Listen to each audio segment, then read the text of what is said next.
আমার বাবার কথা একটু আগে আপনাদেরকে বলেছি। 2017 সালে যখন তিনি মারা গেলেন, তার লাশ যখন মাঠে পড়েছিল, ওই সময় হাজার হাজার মানুষের সামনে আমি আমার বাবার লাশের ইমামতি করেছি। দীর্ঘদিন হলো ইমামতি করি, অসংখ্য অগণিত মানুষের লাশের জানাজার ইমামতি আমি করেছি। কিন্তু আল্লাহর কসম করে বলি, যেই দিন আমার বাবার লাশের সামনে আমি যেই দিন আল্লাহু আকবার বলে জানাজার ইমামতিতে যেদিন তাকবীর বেঁধেছিলাম, ওই দিন আমার মনের মধ্যে এমন একটা ঘটনা কাজ করেছে।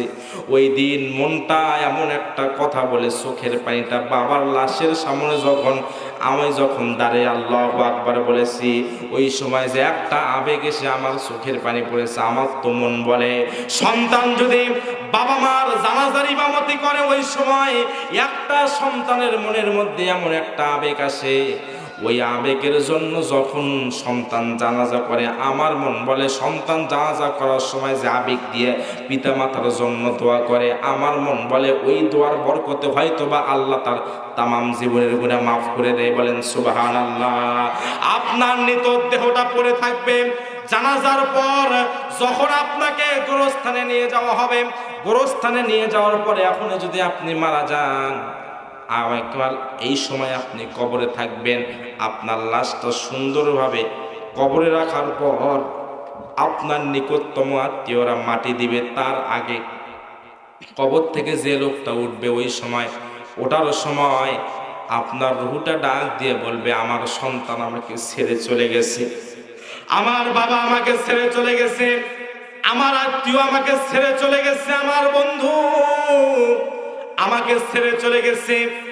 আপনি আমাকে কবরে নামাইলেন, আপনিও যদি চলে যান, আমার মতো অসহায় মনে হয় পৃথিবীতে আর কেউ হবে না।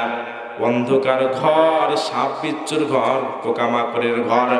আল্লাহর নবী বলেছেন, কবরে একটা মানুষ এমন অসহায় থাকে, সমুদ্রের অতল গভীরে একটা মানুষকে নিয়ে গিয়ে যদি একটা মানুষকে পানির সবচেয়ে নিচে রেখে আসা হয়, ওই মানুষটা যত অসহায় থাকবে, আল্লাহর হাবিব বলেছেন তার চাইতে কবরে যিনি শুয়ে থাকবেন তিনি তার চাইতে বেশি অসহায়। কবরে শুয়ে আছেন, মাটি দিচ্ছে, মাটির আওয়াজ আপনি বুঝতে পারবেন। মাটি দেওয়া যখন শেষ হয়ে গেছে বন্ধু, ওই সময় অন্ধকার ঘর, সাপ বিচ্ছুর ঘর, পোকামাকড় ঘর, ওই সময় বুঝবেন পৃথিবীর জমিনে আপনার আমার আপন কেউ নাই। কথা বলেন ঠিক কিনা? ওই সময় বুঝবেন সেই কবরে যাওয়া লাগবে কি লাগবে না বন্ধু? ওই কবরে যাওয়ার আগেই আমাদেরকে প্রস্তুতি গ্রহণ করা লাগবে। কবরে যাওয়া লাগবে না, ওই কবরে যাওয়ার আগেই আমাদেরকে প্রস্তুতি গ্রহণ করা লাগবে। কবর হয়ে গেল, মাটি হয়ে গেল, আহারে ওই মাটির থেকে আবার তোলা হবে। সুবহানাল্লাহ বলেন। মাটির থেকেই তোলা হবে। অনেক রিওয়ায়াতে আছে, মুফাসসির ইকরাম বলেছে মানুষকে মাটি দ্বারা সৃষ্টি করা হয়েছে। এরকম একটা কথা শোনেননি? কোরআনের একটা আয়াতের ব্যাখ্যায় অনেক মুফাসসির এই কথা বলেছে। সেটা হলো, অনেক সময় আমরা পড়ি মিনহা খালাকনাকুম, পড়েন এই আয়াতটা আপনারা পারেন? মিনহা খালাকনাকুম ওয়া ফিহা নুঈদুকুম ওয়া মিনহা নুখরিজুকুম তারাতান উখরা। ওই মাটি থেকেই তোমাকে সৃষ্টি করা হয়েছে, ওই মাটিতে আবার তোমাকে সমাহিত করা হবে, ওই মাটির থেকে আবার তোমাকে উত্তোলন করা হবে। সুবহানাল্লাহ বলে।